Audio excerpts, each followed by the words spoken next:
जय श्री राम सभी को। देखो भाई, आज हम करेंगे नोरसेट 11 के लिए बिलियरी ट्रैक्ट डिसऑर्डर के कुछ एमसीक्यू। हम सबसे पहले आज करेंगे कोलिसिस्टेक्टमी के एमसीक्यू।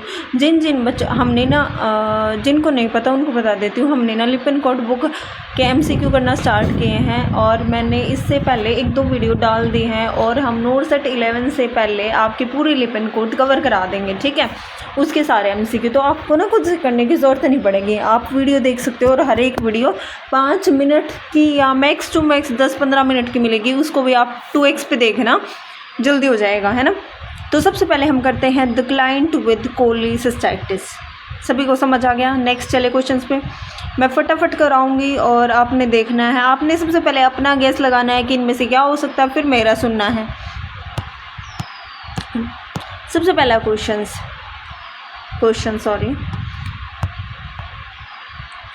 इसमें ये क्या कहता है, एक क्लाइंट है जिसकी क्या हुई है बच्चों, लेप्रोस्कोपी। कोलिसिस्टेक्टमी मतलब गोल ब्लैडर को, कोलिसिस्टेक्टमी होता है गोल ब्लैडर, और एक्टमी का मतलब होता है गोल ब्लैडर को निकाल देना। कौन सी इंस्ट्रक्शन होती है जो नर्स इंक्लूड करते हैं डिस्चार्ज टीचिंग में? जब आपने पेशेंट को डिस्चार्ज देना है तो आप किस बात का ध्यान रखोगे, है ना। आप क्या करोगे, बाइल डक्ट उसको बाइल बैग को डेली एम्प्टी करोगे, या फिर आप पेशेंट को बोलेगे कि आपने ब्रीद करना है पेपर बैग के अंदर जब नोजिया हो, या फिर आपने ड्रेसिंग को प्लेस पे रखना है पेशेंट की 6 हफ्ते तक, या आप रिपोर्ट करोगे अगर इन सीजन से बाइल कलर का ड्रेनेज आ रहा है। तो बताइए आपके हिसाब से क्या होगा इनमें से?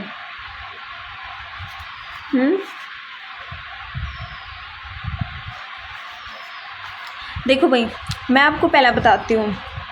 सबसे पहले कोई भी जब लेप्रोस्कोपी कोलिसिस्टेक्टमी हम करते हैं, गोल ब्लैडर को रिमूव करते हैं, तो उसके बाद कोई भी उसमें एक तो बाइल बैग होता ही नहीं है, उसके बाद बाइल बैग होता ही नहीं है।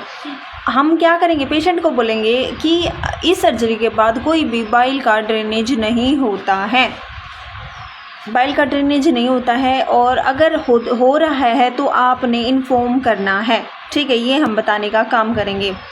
ये अजीब सा क्वेश्चन था मेरे हिसाब से, इसको ना भी करो, मतलब एक बेसिक अंडरस्टैंडिंग के लिए था। नेक्स्ट क्वेश्चन है, एक पेशेंट है, क्लाइंट है, एडमिटेड है हॉस्पिटल में, इसको डायग्नोज हुआ है एक्यूट कोलिसिस्टेक्टाइटिस, मतलब गोल ब्लैडर की सूजन आ गई, इन्फ्लामेशन हो गया है। नर्स कांटेक्ट करती है फिजिशियन को, कौन सी प्रिस्क्रिप्शन पे? वो ये बोलेगी कि ये आपका ठीक नहीं है, मतलब वो क्वेश्चन उठा सकती है। तो आंसर जाएगा इसमें 2। मॉर्फिन सल्फेट हम नहीं देते, क्योंकि मॉर्फिन होती है वो क्या कर देते हैं, बिलियरी स्पाज्म कर देते हैं, इसलिए हम नहीं देते। और जो हम प्रेफर ओपियोइड एनाल्जेसिक दी जाती है वो कौन सी होती है बच्चों, मीपेरिडीन होती है। अब इसके अलावा जो इसमें सही बात है वो मैं बता देती हूँ। देखो, एनजी ट्यूब आप डालते हो और सक्शनिंग भी आप करते हो, ये सही बात है। आप इसके अंदर आप एनपीओ रखते हो ताकि इरिटेशन ना हो। आईवी फ्लूइड भी आप देने का काम करते हो ताकि इलेक्ट्रोलाइट बैलेंस मेंटेन रह सके। नेक्स्ट क्वेश्चन है, एक क्लाइंट है और इसके अंदर कोलिसिस्टाइटिस का कोलिलिथियासिस मतलब गोल ब्लैडर स्टोन के कारण गोल ब्लैडर में सूजन आ गई है और पेशेंट को पेट में दर्द हो रहा है, नोज़िया, उल्टी, वोमिटिंग सब कुछ हो रहा है। तो आपकी हाईएस्ट प्रायोरिटी क्या होगी एज ए नर्सिंग स्टाफ के रूप में? तो आपका हमेशा पहला एक्शन होता है, क्योंकि इसमें पेशेंट को बहुत ज़्यादा पेन हो रहा है तो पेन को आप ट्रीट करो, ठीक है। ये और जो होते हैं वो हम बाद में करते हैं। अगला आता है कि एक क्लाइंट का जो स्टूल है वो लाइट ग्रीन कलर होता है। ग्रे कलर का कब होगा, जब उसके अंदर बिलियरी ट्रैक्ट के अंदर कोई ऑब्स्ट्रक्शन होगी, कोई रुकावट होगी, तब होगा। तो आपने नर्स असेस करती है क्या क्या, अगर मतलब क्या कौन कौन सी चीज़ हमें देखने को मिलती हैं। एक होता है भाई इसके अंदर करेक्ट जाएगा 1, 2 और 3। ये क्या होता है, कोलिलिथियासिस के सिम्टम होते हैं। जब कोलिलिथियासिस हो जाती है ना, गोल स्टोन या किसी भी वजह से, तो क्या होता है, कई ऑब्स्ट्रक्शन हो जाती है बाइल ट्रैक के अंदर और बाइल रिलीज़ नहीं हो पाता। अगर बाइल रिलीज़ नहीं होगा तो क्या कैसा कलर आएगा, लाइट कलर आएगा, क्योंकि बाइल ही स्टूल को कलर देने का काम करता है। दूसरा, हमें फीवर देखने को मिलता है। अगर बाइल रिलीज़ बिलिरुबिन का लेवल बढ़ता जाएगा क्योंकि ऑब्स्ट्रक्शन हो रखा है तो जॉन्डिस हो जाएगा। रेस्पिरेटरी एसिडोसिस, रेस्पिरेटरी डिस्ट्रेस होता ही नहीं क्योंकि इसमें कोई रेस्पिरेशन से तो बात ही नहीं की गई। ये हमें देखने को मिलता है मैक बढ़ने पॉइंट अपेंडिसाइटिस के अंदर, और पेप्टिक अल्सर डिजीज़ की इसमें बात ही नहीं है। आपने क्वेश्चंस को मतलब जब आप क्वेश्चन करना स्टार्ट करो ना बच्चों, तो बहुत सारे ऐसे ऑप्शन होते हैं जो वैसे ही एलिमिनेट हो जाते हैं या कोई दूसरे टॉपिक के दे रखे होते हैं। एक क्लाइंट है जिसे क्या है, उसको शेड्यूल किया गया कोलिडोलिथोटोमी के लिए और उसको ना एंजाइटी हो रही है। तो आप एंजाइटी को कम करने के लिए आप क्या करोगे, हम बोलेंगे नॉर्मल है कि आप डर जाओ भाई, पेशेंट को डराना नहीं है। और आप बोलोगे कि ये सर्जरी तो कॉमन है भाई, कोई भी सर्जरी किसी पेशेंट के लिए कॉमन नहीं होती, याद रखना। आप ये बाद का काम होता है। तो आपने क्या करना, उसकी एंजाइटी को कम करना है। एंजाइटी को कम करने के लिए हम उसके क्वेश्चन का आंसर देंगे ताकि उसे समझ आ सके, ठीक है। हमें उसे इन्फॉर्मेशन देनी है, क्लियर कट इन्फॉर्मेशन, ताकि उसके क्वेश्चन का आंसर मिल सके और पेशेंट रिलैक्स हो सके। नेक्स्ट क्वेश्चन, कलर ही नहीं है। अब देखो, ओपन कोलिसिस्टेक्टमी का पेशेंट है और उसको टी ट्यूब डली गई है। टी ट्यूब के लिए, टी ट्यूब की इफेक्टिवनेस देखने के लिए नर्स क्या करेगी, टी ट्यूब को कभी भी हम इरिगेट नहीं करते, जब तक डॉक्टर ऑर्डर ना दे ले तब तक हम इरिगेट नहीं करते। अनक्लैम्प या क्लैंपिंग का काम हमारा नहीं होता। हमारा काम होता है हमें असेस करना है कलर क्या आ रहा है, ड्रेनेज क्या आ रहा है, ठीक है। और इसके अंदर जो ओपन कोलिसिस्टेक्टमी होती है ना बच्चों, उसके अंदर मल्टीपल इंसिजन नहीं होता, उसके अंदर खाली एक इंसिजन क्या होता लगाया जाता है। आया समझ में? जिसको अगर किसी को ये सब बच्चा है जिसको नहीं आए तो वो कमेंट कर सकता है, मैं उसको ना दोबारा बता दूंगी। अब ये क्या करा है, 8 बजे आप ये समझो, आप एक नर्स हो, आपने देखा कि टी ट्यूब ड्रेनेज जो आई है, मतलब उसका रिकॉर्ड दे रखा है। नर्स क्या करेगी, पहले 50 था, फिर 60 था, 60 था, 70 था, 70 था, 70 से एकदम 10 हो गया, मतलब एकदम से कम हो गया। मतलब टी ट्यूब के अंदर कोई ब्लॉकेज है जिसकी वजह से वो एकदम कम हुआ है। तो हमें क्या करना है, हमारा इरिगेशन का काम नहीं होता, क्लैंपिंग का काम हमारा नहीं होता। हम पेटेंसी देखेंगे कि पेटेंसी मेंटेन है या नहीं है। आया समझ में? एकदम से कम होना मतलब ट्यूब के अंदर कोई ऑब्स्ट्रक्शन हो गया जिसकी वजह से बाइल आ नहीं रहा, पहले क्या आ रहा था, नॉर्मल आ रहा था। नेक्स्ट हम देखते हैं, देखो भाई इसमें क्वेश्चन में पूछा गया है जो टी ट्यूब का ड्रेनेज होता है वो उसकी चार्टिंग आप कहाँ करोगे। तो हम क्या करते हैं, चार्टिंग हमेशा हम सेपरेटली करते हैं ताकि हमें अलग से पता चले। हम यूरिन आउटपुट के साथ उसको नहीं मिलाते, वुंड ड्रेनेज के साथ नहीं मिलाते और सब्सट्रैक्ट अब नहीं करते। ये क्वेश्चन थोड़ा सा इंपॉर्टेंट है, 9th वाला, ध्यान से देखना। इसमें कोलिसिस्टेक्टमी हुई है 24 घंटे से पहले, क्लाइंट के वाइटल साइन क्या है, स्टेबल है पिछले 24 घंटे से, उसका टेम्परेचर है 37 डिग्री सेल्सियस, पेशेंट का बीपी नॉर्मल है, मतलब नॉर्मल से थोड़ा कम है, रेस्पिरेटरी रेट 16 है, हार्ट रेट कितनी है, 78 है। अब देखो ये था पहले नॉर्मल था, अब देखो कौन से ऐसे इन चारों में से आपने बताना है कि जब चेंज होगा तब हम फिजिशियन को बताएंगे।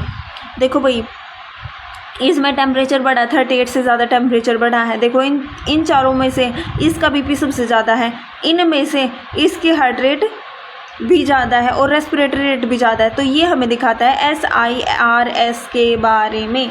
SIRS क्या होता है बताइए, एनीवन, मतलब किसी को पता हो? सिस्टमिक इन्फ्लामेटरी रिस्पॉन्स सिंड्रोम होता है। इसमें क्या होता है, पेशेंट का टेम्परेचर बढ़ जाता है, हार्ट रेट, रेस्पिरेटरी रेट सब कुछ बढ़ जाता है। तो अगर ऐसा सब कुछ आपको देखने को मिले तो आपने तुरंत अपने फिजिशियन को बताना है। Correct answer is 1। नेक्स्ट ये खुद बताओगे आप, ठीक है। ये वाला क्वेश्चन ईजी है, आप खुद बताना। अगला क्वेश्चन है, हाँ, इसमें कोलिसिस्टाइटिस का पेशेंट है, राइट अपर क्वाड्रेंट पेन हो रहा है और ये सारे उसके वाइटल साइन हैं।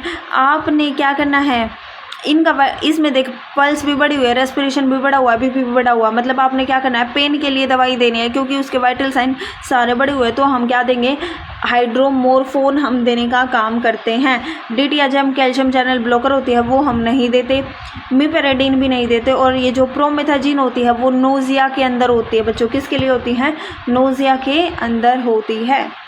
नेक्स्ट हम देखते हैं, प्रोमेथाजिन देनी है 35 mg आपने देनी है PRN फॉर ए क्लाइंट जिसको कोलिसिस्टाइटिस है, नोज़िया है और जो एम्प्यूल है उसके अंदर 25 mg पर ml के हिसाब से। देखो भाई मैं यहाँ करवा देती हूँ, आपको देनी है 35 mg, एम्प्यूल के अंदर है 25 के अंदर है 1 ml के अंदर है। हमें क्या निकालना है, ये निकालना है।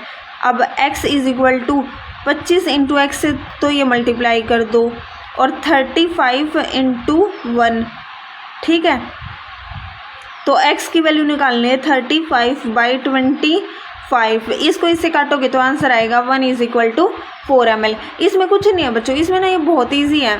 मतलब कितना अवेलेबल है, सबसे पहले आपने कितनी देनी है वो लिखनी है सामने, कितनी एम्प्यूल के अंदर अवेलेबल है, और जो निकालना है x की वैल्यू आपने निकालनी है। आया समझ? नेक्स्ट,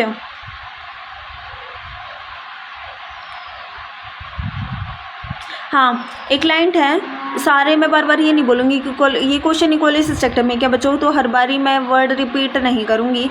तो कौन सी ऐसी डाइटरी इंस्ट्रक्शन है आपने क्लाइंट को देनी है कि आप इमीडिएटली मतलब क्या खाने की एडवाइस दोगे सर्जरी के बाद? आपने पहला ऑप्शन है यू कैन नॉट ईट और ड्रिंक।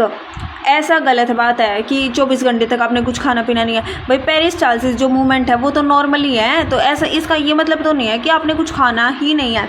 और जो पेशेंट है कोई सर्जरी के बाद नॉर्मल डाइट वो नहीं ले सकता। अगला आता है आपने ड्रिंक करना है, ये करेक्ट आंसर जाएगा ये।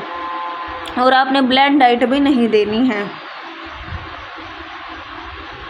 बस आज के लिए हम इतने ही क्वेश्चन करते हैं। नेक्स्ट टाइम जब मैं वीडियो बनाऊंगी तब हम आगे करेंगे।